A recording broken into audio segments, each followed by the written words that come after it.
다윗의 삶을 계속 보고 있습니다. 다윗은 하나님께 참 아름다운 믿음 그리고 하나님을 사랑했던 사람이 바로 다윗입니다. 그리고 항상 어떤 일이 있어도 전쟁을 어제 말씀드린 것처럼 우리 하나님께서 귀한 말씀을 하시잖아요. 다윗이 어디로 가든지 여호와께서 이기게 하시니라. 이 말씀을 우리가 우리 삶에 꼭 기억했으면 좋겠습니다. 그래서 여러분의 이름을 놓는다면 우리가 어디로 가든지 여호와께서 함께 하실 때 인생의 모든 싸움에서 승리할 수 있도록 하신다 말씀하시는 것이죠. 다윗의 삶을 보면 오늘 말씀 참 아픔이면서 동시에 되게 따스한 내용이 나와요. 다윗의 그 신하에 대한 마음, 이 마음이 또 신하에 대한 존중의 마음이 나오게 됩니다. 먼저 첫 번째, 암몬 사람들이 어리석음이 나오죠. 가장 중요할 때 이게 어리석으냐 지혜로우냐가 분별하게 되는데요. 이 암몬 사람들의 어리석음, 가중한 순간에 이 어리석음이 나온다라는 게 1절부터 3절의 말씀입니다. 우리 1절부터 3절 천천히 다시 읽겠습니다. 그 후에 암몬 자손의 왕 나하스가 죽고 그의 아들이 대신하여 왕이 되니 다윗이 이르되 한운의 아버지 나하스가 전에 내게 호의를 베풀었으니 이제 내가 그의 아들 한운에게 호의를 베풀리라 하고 사절들로 보내서 그의 아버지 죽음을 문상하게 하니라. 다윗의 신하들이 암몬 자손의 땅에 이르러 한운에게 나아가 문상하매 암몬 자손의 방백들이 한운에게 말하되 왕은 다윗이 조문 사절을 보낸 것이 왕의 부친을 종거하는 줄 아시나이까. 그의 신하들이 왕에게 나온 것이 이 땅을 엿보고 정탐하여 전복시키고자 함이 아니니까 하는지라. 아멘. 오늘 말씀의 시작은 암몬의 왕 나하스가 죽음이라는 것부터 시작하죠. 그러니까 암몬 왕 나하스가 죽고 그의 아들 한운이 대신하여 왕이 되었습니다. 다윗은 이렇게 말하죠. 한운의 아버지 나하스가 전에 내게 호의를 베풀었기 때문에 나도 호의를 베풀리라. 그리고 이제 장례 사절달 조문단을 보내게 됩니다. 이렇게 보내면 적국이지만 지금 한참 이렇게 다윗이 팽창 정책을 펴고 주변의 나라들을 다 정복하고 그 당시에 가장 강력한 나라가 됐어요.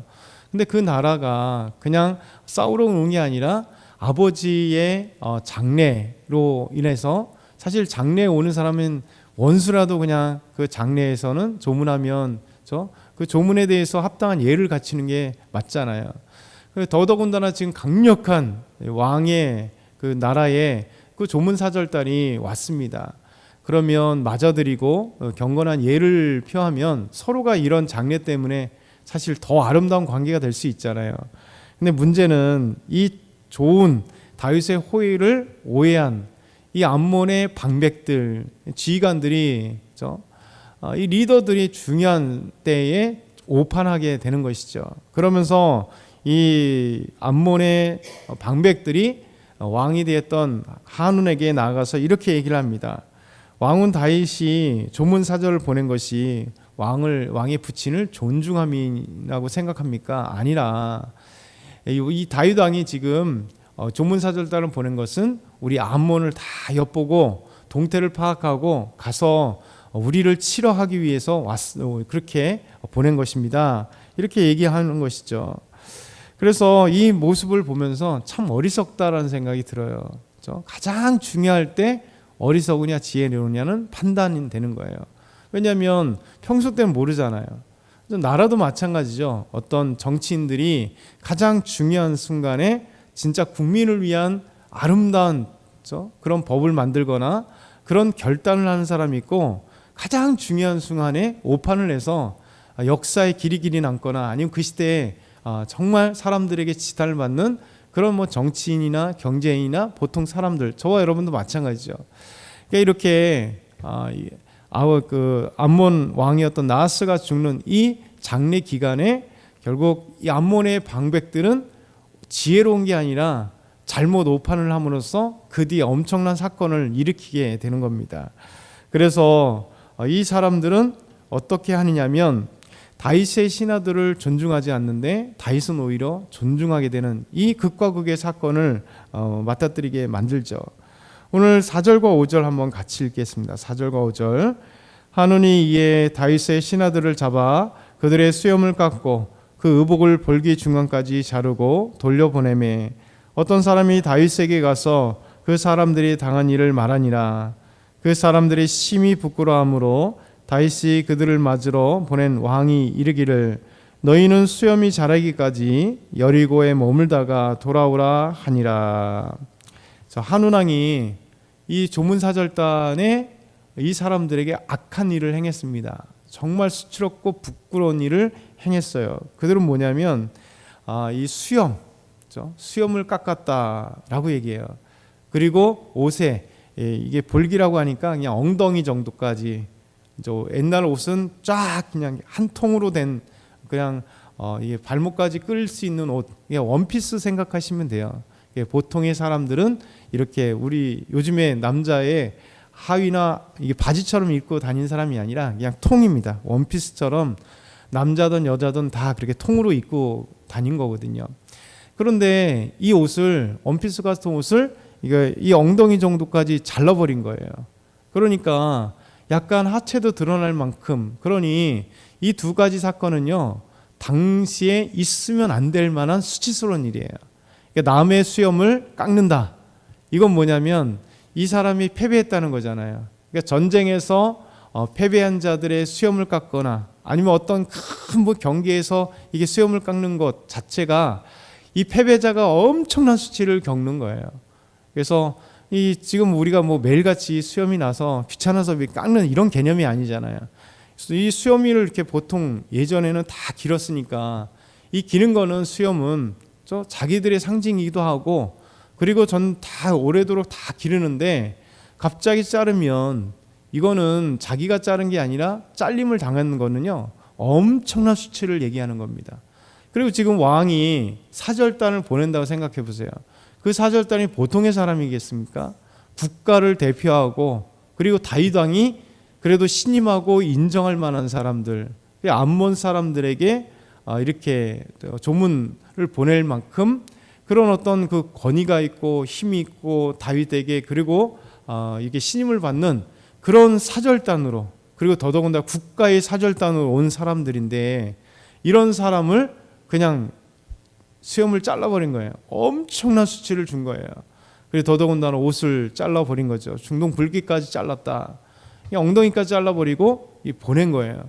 그러면 두 가지 사건이 있잖아요. 하나는 개인적인 치욕과 모욕을 준 거잖아요. 수치심을 준 거예요.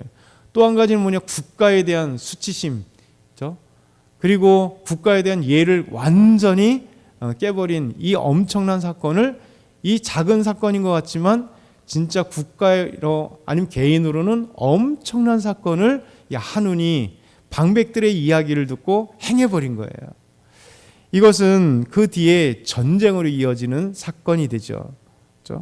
그래서 이 한운 왕이 그렇게 보냈는데 아차한 거죠.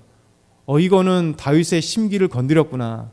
그러면서 쓰지 않아야 될 엄청난 돈을 보내서요, 이 바로 위에 나라에서 엄청난 돈을 보내고, 그리고 이 사람들, 군사들을 사서 이제 대비하게 되는 쓸데없는 경비까지, 그리고 쓸데없는 전쟁까지 이렇게 되는 것이죠. 어제 이 말씀 보면서 다윗의 마음을 또 한번 보게 되는 거예요. 다윗의 마음. 다윗은 아까 서두에도 말씀드린 것처럼 진짜 하나님을 항상 사랑했던 사람이잖아요. 하나님을 찬양하고 하나님께 기도하고, 그리고 하나님의 마음에 정말 맞는 뜻을 위해서 살아갔던 사람인데, 그것만이 아니라 신하들에 대한 아름다운 배려와 존중이 있다는 거예요. 이렇게 수치를 당하고 이제 어떤 사람이 왔어요. 그래서 이야기를 해줍니다. 조문사절단에게 행했던 한운의 사건을 이야기해요. 그러면 사실 먼저 해야 될 게 뭐예요? 정말 이게 화나는 거잖아요. 근데 군대를 딱 잡아갖고 가자 이러지 않고요, 먼저 이 조문사절단에 대한 존중의 마음, 그들의 수치심에 대해서 싹 가려줍니다. 보시면 이렇게 얘기한 거죠. 그들의 수염을 깎고 의복 증기까지 자른 것을 보고 어떤 사람이 말하는데, 4절과 5절에서 이들이 심히 부끄러워하였다. 이게 수치라니까 여기에 이렇게 표현하는 거예요. 그들이 심히 부끄러워하여서, 그렇죠? 다윗이 그들을 마저로 보내 왕이 이르되 너희는 수염이 자라기까지 여리고에 머물다가 돌아오라 하니라. 이거 얼마나 멋있습니까? 만약에 이 좁은 사절단이 그냥 예루살렘에 그냥 왔다면 사람들이 볼 거 아니에요. 그렇죠? 수염이 잘린 모습 보면 이들은 지금 거기에서도 수치당했는데 아무리 고국이고 또 이렇게 높은 직급을 갖고 있어서 말할 사람은 없겠죠. 그러나 이미 다 알려지잖아요. 그러면 암몬 사람들에 의해서 수염이 잘렸대 뭐 그러면서 시작하기 그들에게 대한 어떤 비난이기도 하고 그 다음에 어떤 국가에 대한 그 암몬 자체에 대해서 비난도 있겠지만 또 왕에 대해서 또 뭐 정책이 잘못됐느니 아니니 뭐 이런 것들이 있겠잖아요. 그래서 다윗은 놀랍게도 이렇게 얘기합니다. 그들에게 너희가 수염이 자라기까지 여리고에 있으라. 사실 옷은요 그냥 갈아입으면 돼요. 이 부끄러움 수치는 암몬에서 당하고 그 잘리는 그 수치는 나오자마자 옷 하나 입었겠어요? 그래서 하나 더 갈아입으면 되는데 수염은 금방 자라지 않잖아요. 그러니까 놀랍게도 다윗왕은 이런 얘기합니다. 이게 수염이 이만큼 뭐 매일 자르는 것도 아니고 이만큼 길렀던 거는 정말 수개월 이상이 걸려야 되잖아요. 다시. 그런데 이들에게 있어서 얘기합니다. 너희가 예루살렘에 오지 말아라. 여리고에 있어라. 그래서 한 20km 정도와 24km 정도 떨어져 있거든요. 예루살렘과 여리고는요. 그러니까 이 중요한 사절단이 이제 예루살렘 오지 않고 그것의 수로연이 자라기까지 여리고에 머물다 오너라 이렇게 얘기합니다. 이 말씀 보면서 야 다윗이 진짜 대단한 사람이다. 예? 각 한 신하의 그 수치, 그 오명, 그 아픔까지도 다 이렇게 품고 그들을 향해서 이렇게 했던 것들. 그래서 오늘 말씀 두 가지를 우리가 생각을 해보면 돼요.